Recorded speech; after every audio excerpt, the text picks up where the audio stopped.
Hey, welcome to Three Conservative Gimps.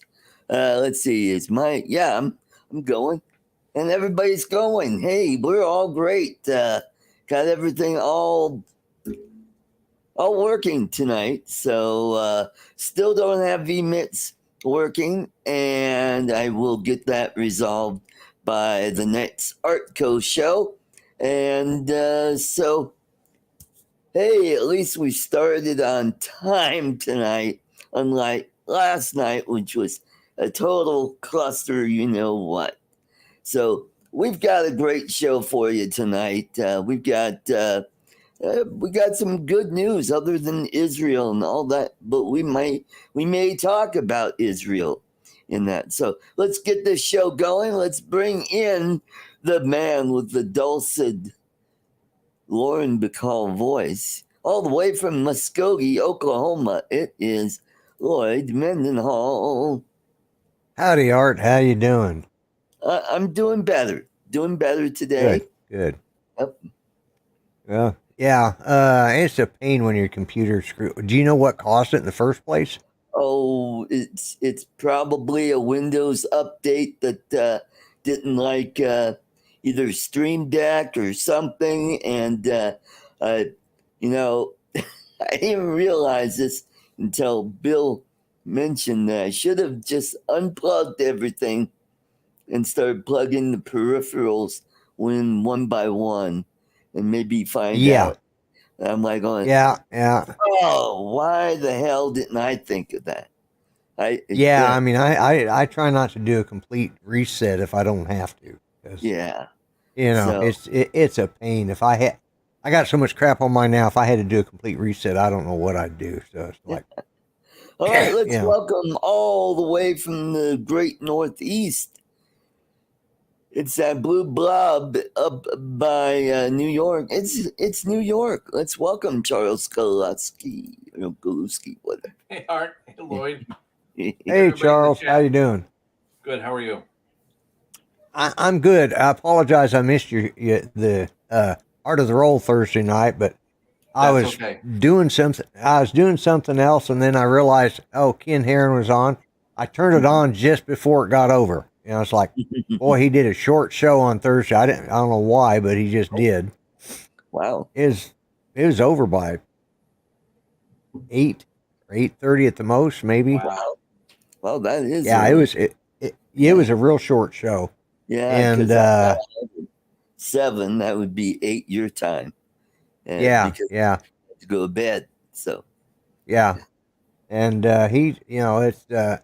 Ronnie, Judy's doing good right now. She's actually had a pretty decent day. So, good. But yeah. So, anyways, by the time it was short show, about 45 minutes shorter. Yeah, that's what I thought. Yeah. But yeah. Anyway, so by the time I realized, like, oh crap, I was supposed to go watch Art of the Roll. So I apologize for missing that, Charles. It's okay. Well, Art of the Roll doesn't start till like 10 o'clock Eastern time, or 10:30 actually Eastern time. Well, to be honest with you, I probably had gone to sleep by then. I kept falling asleep early. That's probably why. You were probably in the middle of your last nap before going to bed. That was probably it, because I had several that day. It's getting friggin' cold around here. There's nothing to do. It's been raining for a week now. Yep. So, Charles, how's the weather in your neck of the woods? Gloomy, rainy, cooling off. Yeah. Well, we had our first snowfall of the fall season, and we got about 4 inches of snow here, and I went and got the laptop. It's not a Mac. It's a Dell Latitude 5300. So it's a pretty nice laptop with the i7. It's only a couple years old, so it's not too old. And right now, I don't know why, but I'm adding Windows 11. We'll see how well that works. So hopefully it does. I've had no problems out of Windows 11. Well, maybe it'll work on this laptop because it's newer. So let's say hello to everybody in the chat. We got Ronnie, God bless America. We got Dominic Papa Sergio, all the way from down under. And we got Brian, Waypoint, New England. Charles Skoleski, Lloyd Mendenhall, the Grumpy Flogger.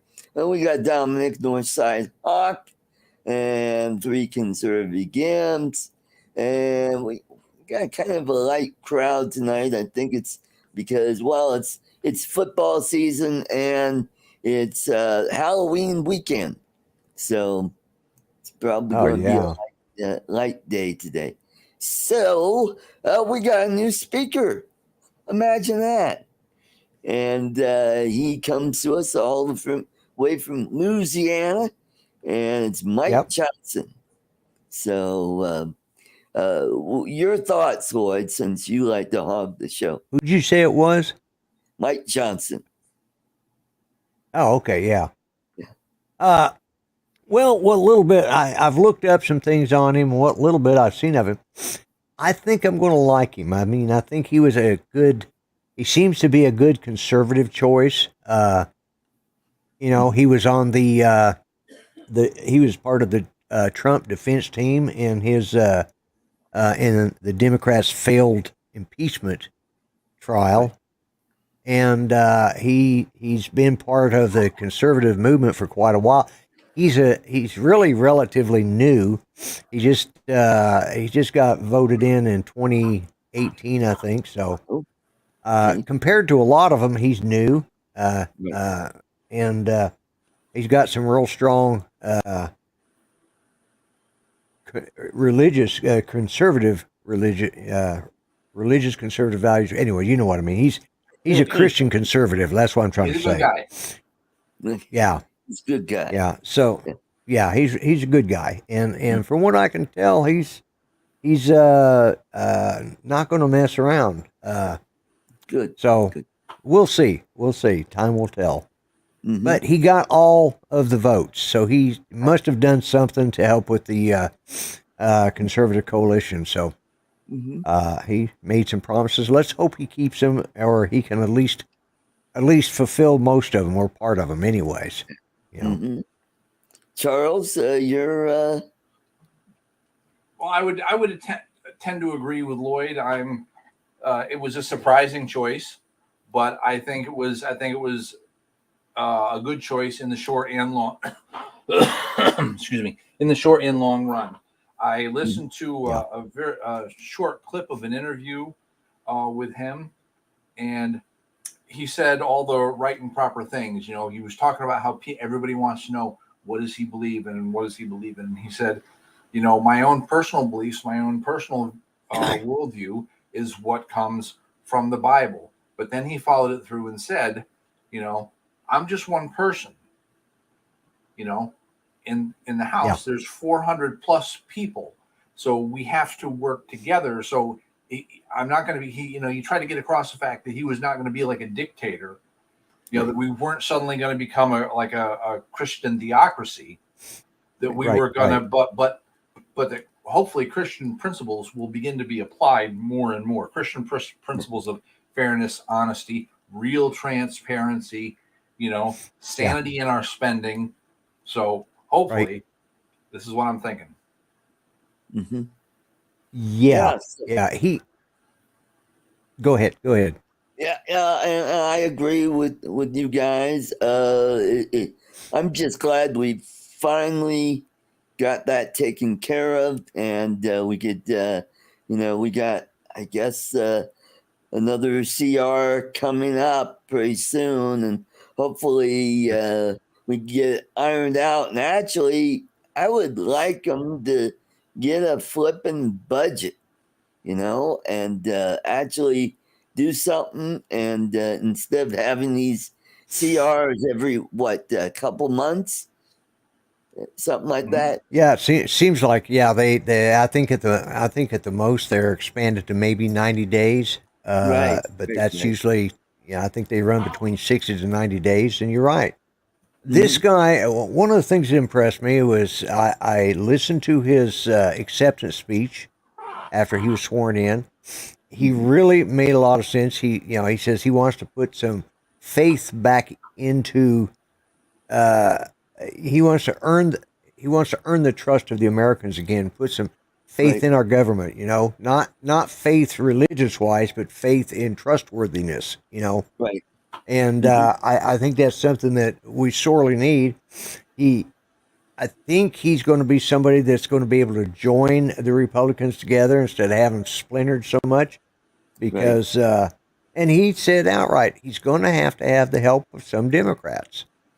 You Mm-hmm. know, and because, like Charles said, it's not a totalitarian government. It's not a dictatorship. Right. Uh, and for I just saw your remark in the private chat, Charles. Actually, yeah, It-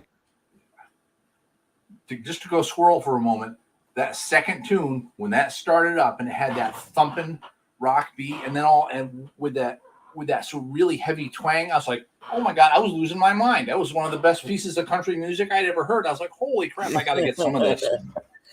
Well, Yeah, that yeah. was the first version of the intro to this channel back when it was called Arts Place. And since I don't have vMix all working right now, I was able to download it and plug it into StreamYards and use it that way. So I thought, all right, well, that'll work. I just did it on the fly, and I go, oh, this is an old one. I like that. It's a little loud on the second song. I'll have to kind of go in and tone it down a little bit and work on it. But Steve. now, Steve, we got Steve Knowles in. Good to see you, sir. Yeah. And I really think this guy's going to do good for us. That's good. That's good, and hopefully he could help us a little bit on the donor side. To get all the donors we need to get to the right candidates. He's been good at raising money. That's one of the criteria they needed for a speaker, somebody who could raise money, and he's done his fair share in his limited time in office. I mean, he's just in since 2018, so right. And I think that's what the establishment Republicans were looking for, somebody who can help raise money. Mm-hmm. That's why Scalise was picked and stuff like that. Mm-hmm. And because he's a fundraiser, and that's part of the job of the Speaker of the House. A lot of people don't think. I don't think I even realized that. Mm-hmm. And I'm going to have to back out of here for a minute and go take care of Judy real quick. And Okay. I'll be right back. All right. We'll hold on. We'll hold your spot. And so the Speaker of the House sort of has the same job as a chairperson that each state has. For the party chairperson is to raise money for the candidates and help get the ones elected, especially in ones in competitive districts, because name of the game is have more R's than D's. So you're right, Ronnie. We do need term limits, and we sort of had it here in Colorado, but our state Supreme Court overruled them. Said nope, we can't have that to supersede the federal mandates. It has to go along only on the federal side that they could mandate that. Now we got term limits on presidents and vice presidents. So, and that was only put in because of FDR.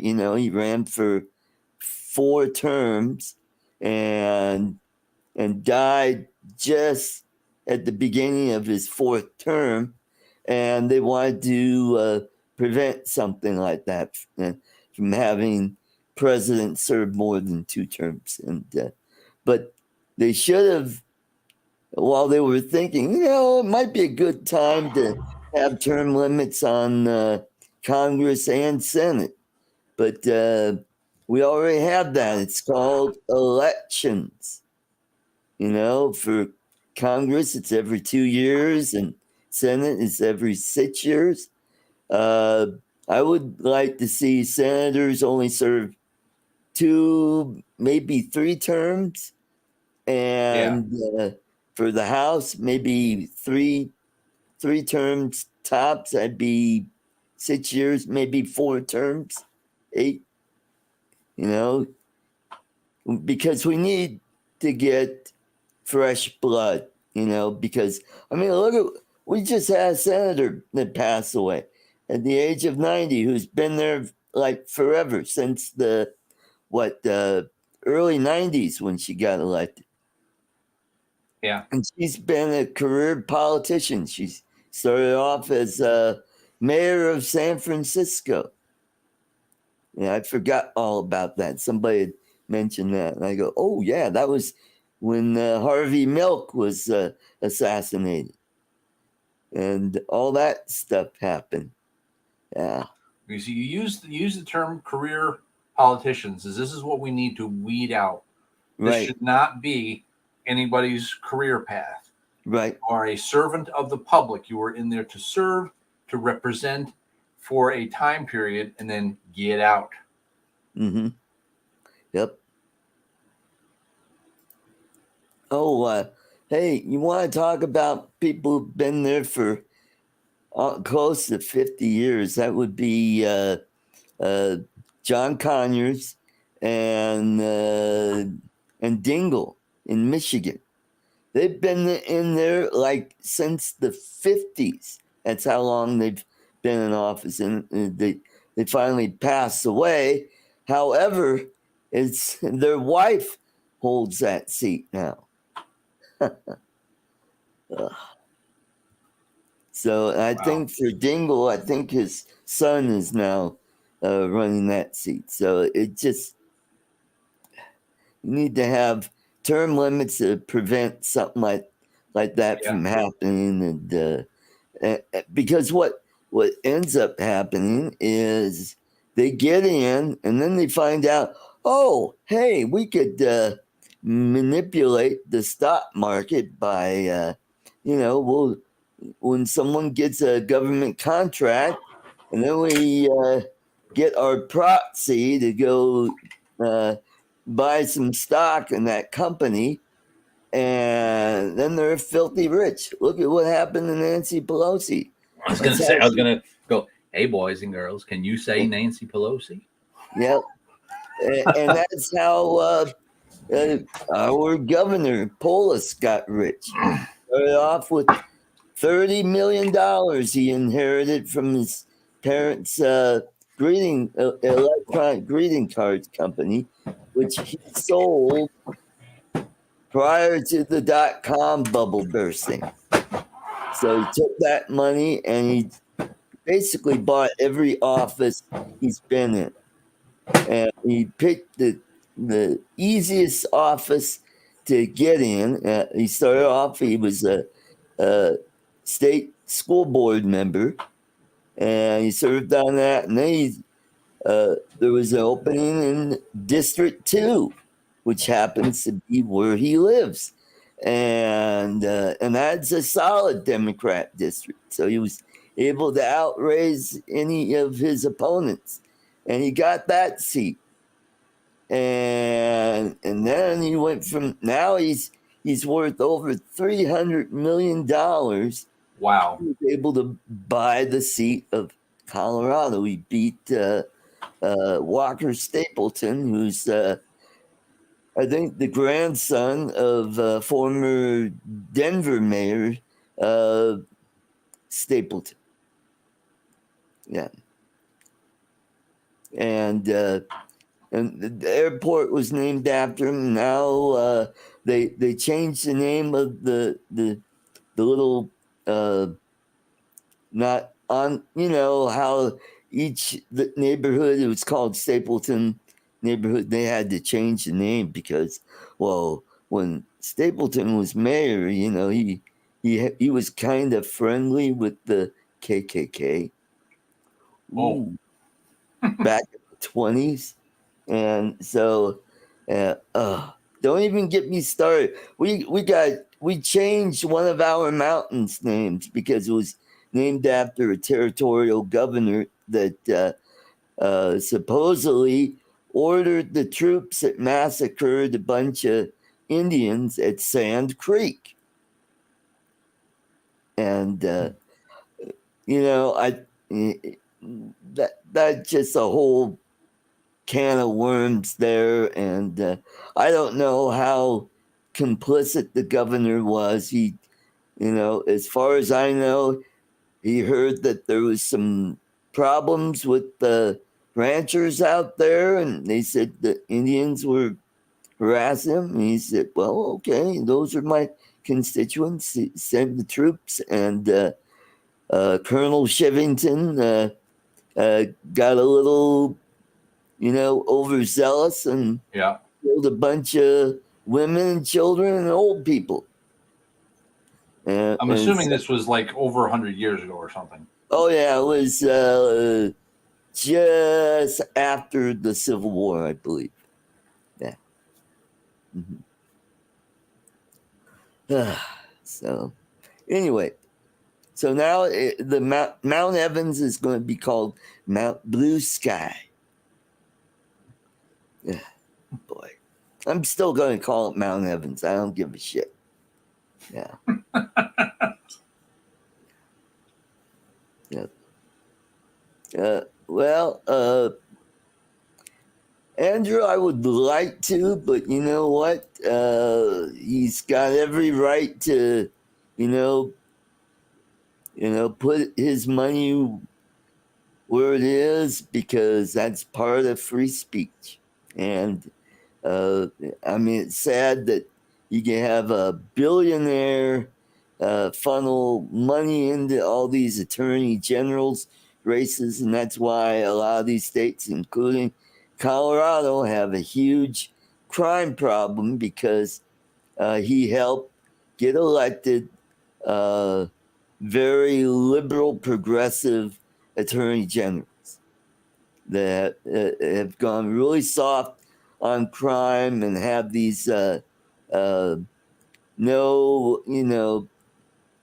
catch and release nonsense. Yeah, PR bonds, what they call them, personal recognizance, instead of having a bond of, I don't know, several thousand to several $100,000 to kind of get them to come back to court, and then they disappear once they get, and then they get rearrested a few days later, doing the same stuff they did before, and it's just maddening. So, why is it called being progressive? What are you progressing to? What? Progressing is socialism. Yeah, you're not progressing towards more freedom. You're not progressing towards more personal independence. You're not progressing towards anything better. You're progressing towards more and more, more and more totalitarian forms of government, and more repression, more suppression. Right. But that goes all the way back to the late 19th century, and sadly, Theodore Roosevelt was part of the progressive movement. He's the one that busted up the trust. And if you look at it, it's kind of a progressive thing, but I think it was something that needed to be happen. Otherwise, you'd have one person controlling several sectors of the economy. And and that just, especially the oil company, where they control not only the oil, but the shipping of the oil and the laying down of the railroad tracks to move the oil around. It just, But it made John D. Rockefeller a what we would call a billionaire, but he was a millionaire back then. So as soon as Lloyd gets his ears on, we'll bump him back in. I see him. He's getting ready. He's fumbling around with his ears, and Oh, thank you for that one finger salute. Thank you. And let's welcome Lloyd Manuel.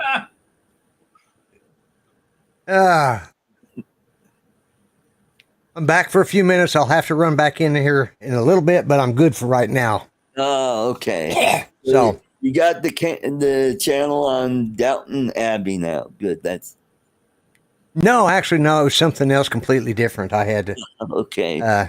Deal with, but actually, right now we have been binge watching Jag.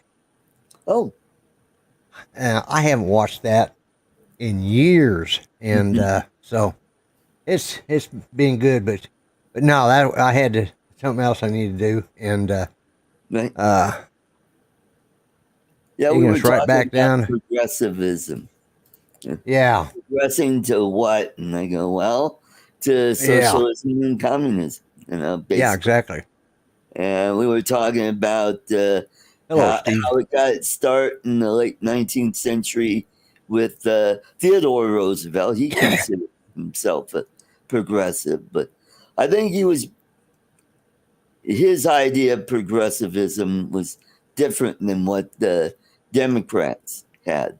Well, yeah, because he was a forward-thinking man, as far as, I mean, when you think about it, if you talk about being progressive, so making progress, well, let's go all the way back to Abraham Lincoln. He was a progressive. I mean, he joined the new party. He did the grand old party. It was a whole new thing when he come along. And but what the difference between one, Karl Marx, was he around in when did Marx write his? Well, I think he wrote it around the Civil War. He was born in the Civil War. He was born in the 1840s. Okay, all right. So, Lincoln might have, but I don't think Marx was a big thing back then. No. But we had,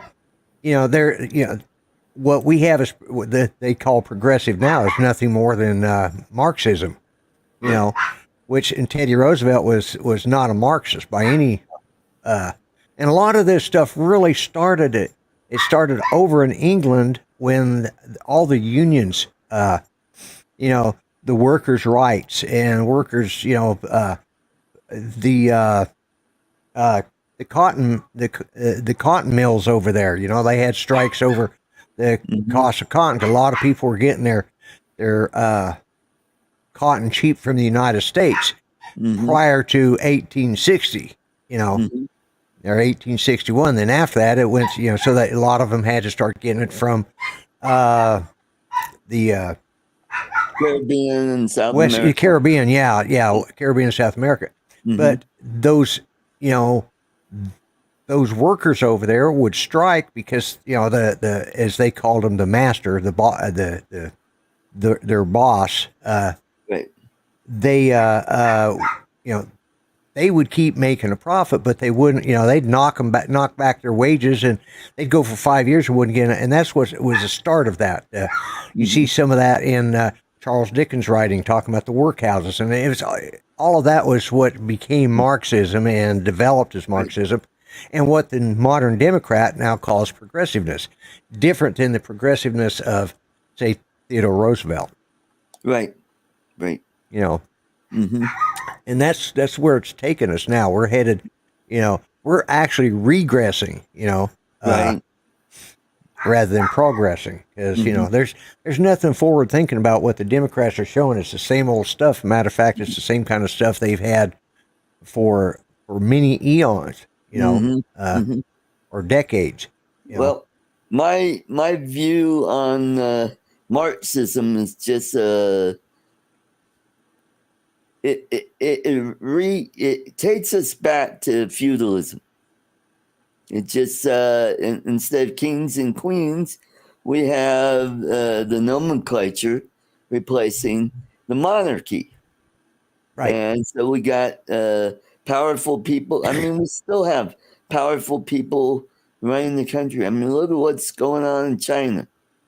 We got Xi, he's the guy running the show, and and that's how communism works. And then the people underneath, they're peasants, and you still have poor people in China that live out in the rural areas, Yeah. just living off the land what they could. I think one of the best description or the best thought that comes to mind as far as what communism, socialism, and Marxism all are is it's the Amway system. Right? Yeah. The guys in the beginning and in the early stages, they're the ones who move up through the ranks, but the Right. ones that didn't get on board soon enough, they're the ones that they're buying their own product now because nobody else will buy it because everybody's a dealer. Mm-hmm. It's a pyramid system. It's Mhm. like I said, it's communism, socialism, Marxism is nothing more than a grand, large scale version of Amway Right. or Mary Kay. There's another one that's just as Or Shackley. or Shackley's exactly. Mhm. Yeah. Yep. Although they had some great stuff. I did like my aunt and uncle had Shackley's. They gave me a set of the Kool-Aid stuff. They in a pump bottle, and you make your own. You can make the more you use, the sweeter the Kool-Aid was. So I got by with it. Well, that's the way it happens, Lloyd. I'm surprised you drunk the Kool-Aid. Yeah. Well, that was that's before I knew what the Kool-Aid was being used for. That's when I was a kid. Okay. Yeah. Not like in Jonestown. No, nothing like that. But yeah.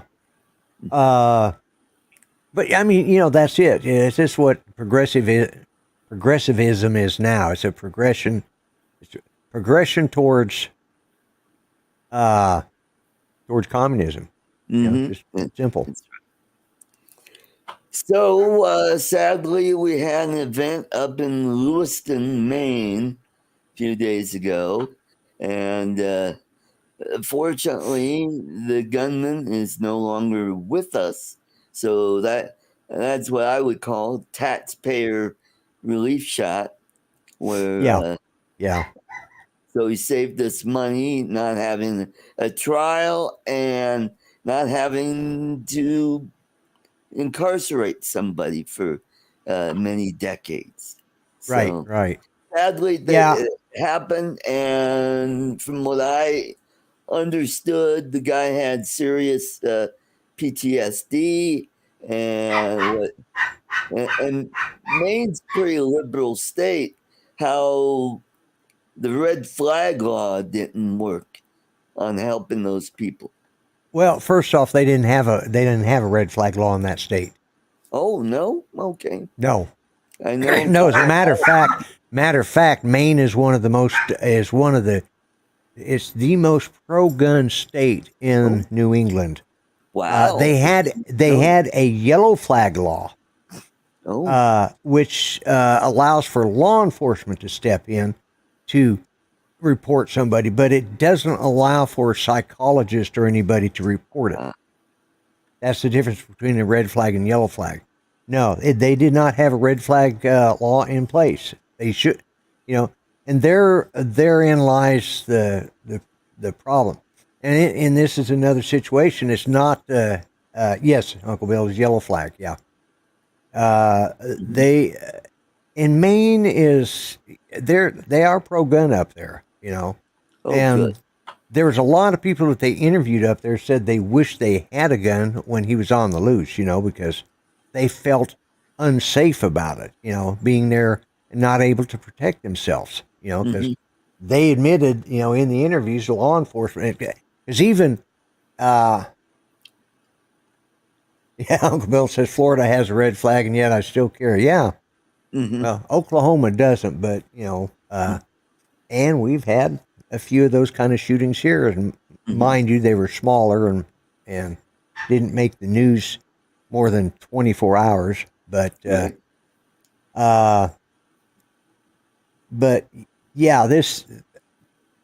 the military should have known and should have notified the police or law enforcement that this guy, because he was actually a firearms instructor at West Point. That's the thing, and they knew it, and I've heard a little bit of Lloyd, don't get yeah. distracted by the Yeah. chat. I heard a couple of things. One of them, they said that he's just gotten some new hearing aids, which was allowing him to hear better, but it was aggravating his. They don't know if that was aggravating his paranoia or if actually he was just able to hear people, talking behind his back now, which is what they're surmising happened. Because they said that they think he might have been looking for his girlfriend or an ex-girlfriend. So this, and that's, mind you, that's a couple of days old. All right. I just needed to check and see if Juju's she's made it in there. So, all right. Okay, good. But anyways, let me run real quick and take care of her. All right? Hopefully we'll still be here. I should be back. Yeah. All right. Yeah. All right. So I'm surprised that dog doesn't give Lloyd PTSD. Oh God, I know it's starting to give me PTSD. Feel like shooting the dog. And no, people, I love dogs. Don't get me. Jeez, I love dogs. Just a little yammer honors that just drive me nuts. My folks had little dogs, and we had a silky terrier. Oh God, that dog drove me nuts. And my dad would just let him bark. And one night I had it, and I took one of those portable fans, and I threw it down the stairs. I said, "Shut that damn dog up! You're right there. Let him out." And it's like, yes, Tammy, I love dogs, but boy, some people with dogs,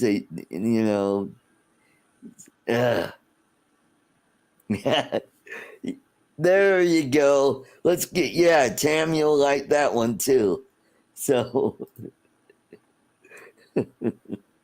but and I loved all those dogs. They were the sweetest things.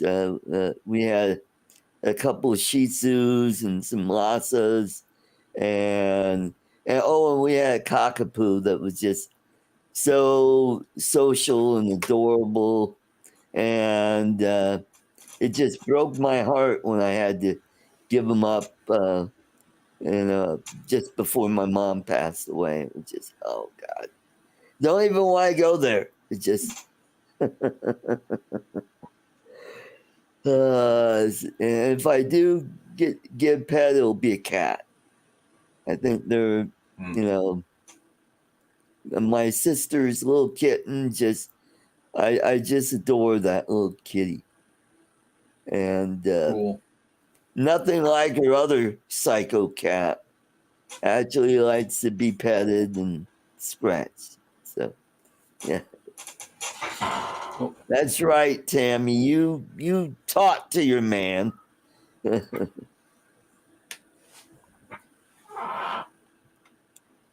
So so that's what's going on in Maine. What else is going on? Oh, we have who was it? Somebody from Iran who was lecturing us at the UN, saying you better not let Israel, take it too far. That genocide. It's like, genocide. These people in their charter says they want to destroy Israel and get rid of all the Jews. And it's like, what are you talking about? Seriously. WTF question mark exclamation point. Right. And I think what we ought to do is revoke the guy's visa so he can't leave, and have him, kind of not quarantined, but, kept at his hotel where he can't leave the hotel. Yeah. Say, sorry, you can't go back home. Sorry. Nope. And And then on top of that, we got the head of Hamas, Hezbollah, and another Iranian bat faction. All having a meeting in Lebanon. How the F does that happen? Why weren't those people taken out on that while they met? There should have been a drone strike taking out those three guys. What the hell are we doing? You're letting these people go around, and they even had the press right there. And it's like, shit. These people are not legitimate leaders. I loved how, who Ben Shapiro is. Yes. Well, he made a really good point, and Lloyd is back, and thank you again, Lloyd. I was talking about three leaders of Hamas and Hezbollah meeting with another Iranian bat terrorist group in Lebanon, and I was leading into a point that Ben Shapiro made in one of his shorts on YouTube about war crimes and how, using children and elderly as human shields and putting your rocket launchers near hospitals and schools, those are war crimes right there. Why don't see it for what it is? But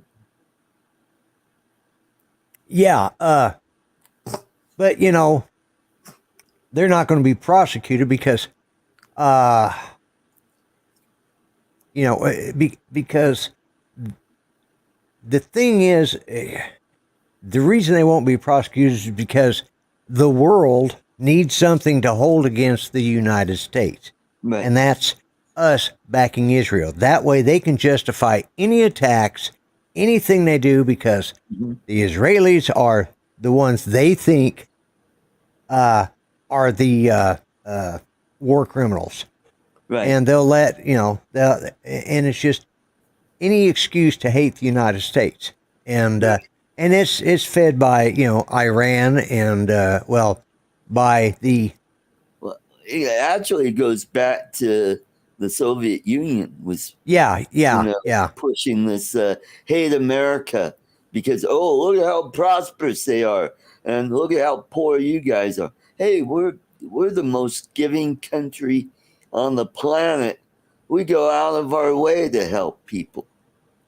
And what we need to do is stop helping people that, Rush Limbaugh would say S on us and say, you're going to be on an S list. And if you don't change your tune, you'll stay on that S list until you change your tune. And then you get back in the fold and we'll send you money. And the difference is the reason it's not happening now is because we don't have a strong leadership here in the United States. That's right. That's what allowed this to happen in the first place.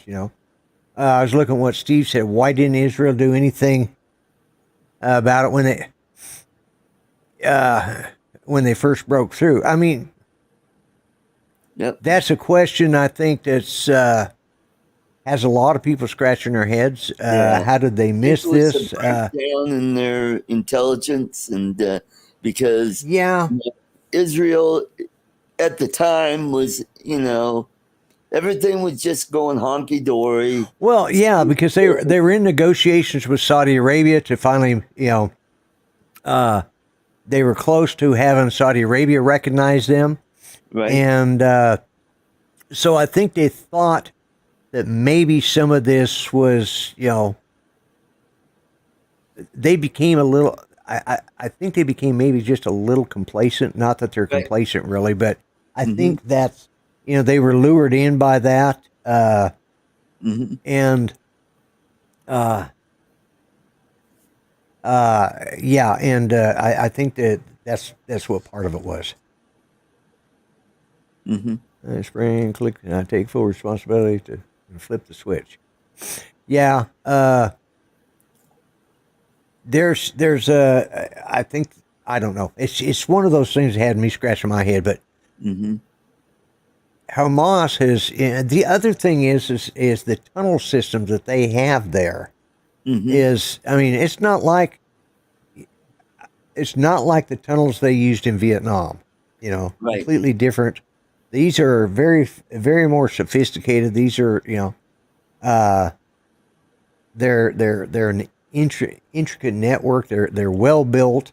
They're built to be not necessarily bomb proof, but at least take a few hits before they collapse. And that's part of the other problems. They may have broke through the fence, but they also came up out of the tunnels, and that's where the real problem was, because they didn't know where all the tunnels were at, or didn't seem to know. And I think they just and there might be a little truth that they needed this to happen in order to do what needed to be done. That's get rid of Hamas. I don't think the Israeli government will survive a scandal like that. That's why I hesitate to even mention that. But I don't think they would do that, because why? Even if, let's say, they may have kind of ignored some intel chatter they were getting, maybe. I don't think they expected the butchery, the total demonic evil butchery that these people did. Even if, and they knew something was going to happen eventually, and I think that's what happened. It happened at the beginning on the celebration of the Yom Kippur War. It was a big day in Israel. It was a holiday for them, and I think that's where it got them. And why? And I think that's why it happened on that day, because now they can prove that they may have won the war back in '73, but they've lost it. As far as the political side of things go, they kind of lost it here. But I think they underestimated. I agree. We should get rid of hummus because it tastes bloody horrible. Yeah. It's like eating menudo. But anyways, but I think I mean, that's my opinion on it, and I'm still not focused here. I'm not being able to say what I want to say without. But yeah, I'm stumbling. I'm still keeping an eye on Judy, because she's having a little bit of problems in there. I'm just making sure she's okay. So. No, that's good. But we understand. Yeah. But I don't think, even like I said, I don't think Israel would have allowed that to happen. And they certainly, even if they thought, well, Hamas would come through and maybe come in and shoot up some military sites, I don't think they expected any. They knew it was going to happen at some point. They've monitored this stuff enough to know, but I don't think nobody saw the barbarism in it. Right. I think, and that's what caught a lot of people over here off guard. The butchery, and these people were trained, and their commanders said, "Go ahead, do what you want." Even though their religion tells them not to kill, the elderly and children and women. And, and that's part of the problem too. Is they've got a religion that teaches, supposed peace, but they also have a religion that teaches that they do not have to honor that when it comes to non-believers. Right. That's the other side. Muhammad did that. That's one of the things he did. One of the big battles he was in, he surrounded a city and held them in siege. And finally, they sued for peace. And he comes to them and they said, "Well, if you'll give me a tribute, I will drop the siege and pay homage to us, and and we'll let you be." And then, of course, that night they got ready. The next morning they were going to open up the gates. So when they opened up the gates, his army swarmed in and killed them all. And one of his leaders questioned him about that. He says, "We do not." He says, "Our word doesn't matter to non-believers. We do not have to, because they're not believers. We do not have to honor anything with them." Mm-hmm. And that was one part of Muhammad's teachings. And Right. so that's the way it is. They can say, don't they won't attack the elderly and the children and the women as long as they're Muslims. But if they're not, it doesn't matter because they're not Right. believers. That's the scary part about this is this could end up being one of those things that ends civilization. Yeah, Steve. I think you're right. Yeah, I was reading what Steve said. Yeah, this is. I mean, we're very close of being on the brink of World War III, if we're not already there. Because when you think about it, we got Russia and Ukraine that we're funneling money into. Right. We've got Israel and Hamas and Hezbollah and the jihad this and jihad that, whatever other new name they can come to call themselves, because they destroy Hamas, okay, then they got Hezbollah to deal with, then they've got Iran's just going to, as long as we allow them to sell their oil and they have the money, they're just going to keep yep. And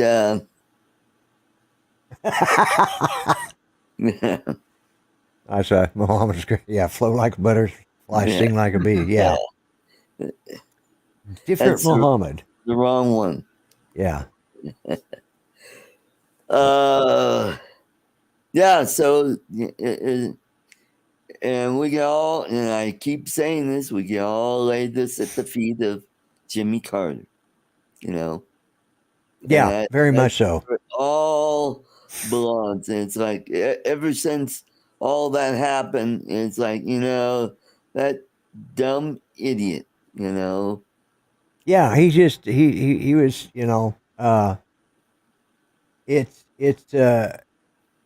he didn't support the government that was duly elected in Iran because they were a very Western modernized country. They had, and then they've got, now they're a third world country. Yep. Well, parts of it are. There again, they have a theocracy, which pretty much is the same as it's a type of socialism that they have. Yep. That's why Iran and Russia and China are all good friends, because they're all. Russia may say they're a democracy, but they're a dictatorship right now, which is basically they're just a different form of communism without calling it that, because a lot of the decisions that are made are still supported by the members of the Russian Communist Party, because they didn't destroy the party, they just did away with the practice of the governmental setup of communism. That were head of the party, they're the oligarchs now, because they were able to grab. They were able to steal that money on the way out. Yeah. Yep. Yeah. That's right. And I mean, what's funny is I'm watching this series Jag, and they just dealt with some of this stuff. They said, they were talking about, we'd given the Shah F-14s, and now the Iranian government has F-14s, but they're not able to keep up with them. But then part of the whole thing but they have got the Russian government coming in and doing upgrades on their F-14s, on their equipment. Wow. Doing upgrades on them. That was this show. The Broncos beat the Cincinnati Chiefs 24-9. The Chiefs. Kansas City Chiefs. Oh, you said Cincinnati. No. Charles, did I say Cincinnati? I think you might have. Yeah, it didn't sound like Kansas City. That's what I was going to say. Yeah, Okay. you said Kansas Cincinnati. State. I'm going to say, aren't they the Kansas Bengals? State. Doesn't sound like Cincinnati. Yeah, yeah, Hallelujah! The Broncos won. They broke the streak that the Chiefs had over the Broncos.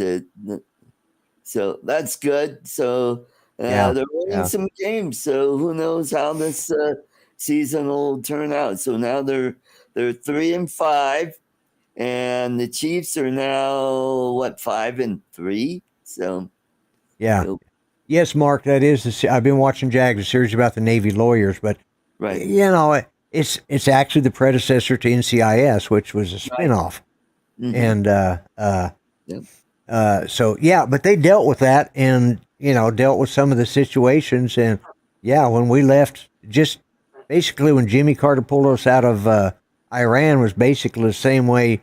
Uh, uh, Biden pulled out of President Dumbbell pulled us out of Afghanistan. mhm. Yeah. No, that's oh, by the way, Football. Diamondbacks are winning the World Series. They're up 2 games, nothing. Really? Yep. And Okay. they were a wild card team. Yeah. Yeah. Yeah. I think I saw something about that last night. Yeah, It popped up on my. well, folks, we managed to make it to an hour. I want to thank you all for coming to the show. Hopefully, we gave you some good information for you to make at the ballot box. So take care and have a great week. And we will, or at least I will, get VMITs and all this stuff back together, and we'll have a more professional looking show next week. Maybe I'll keep that music just for Charles. Yeah. So There you go. I liked it too, by the way. take Yeah. care and good night, and everybody. Good night, everybody. I'll see you all tomorrow night on my show. Yes. Bye bye.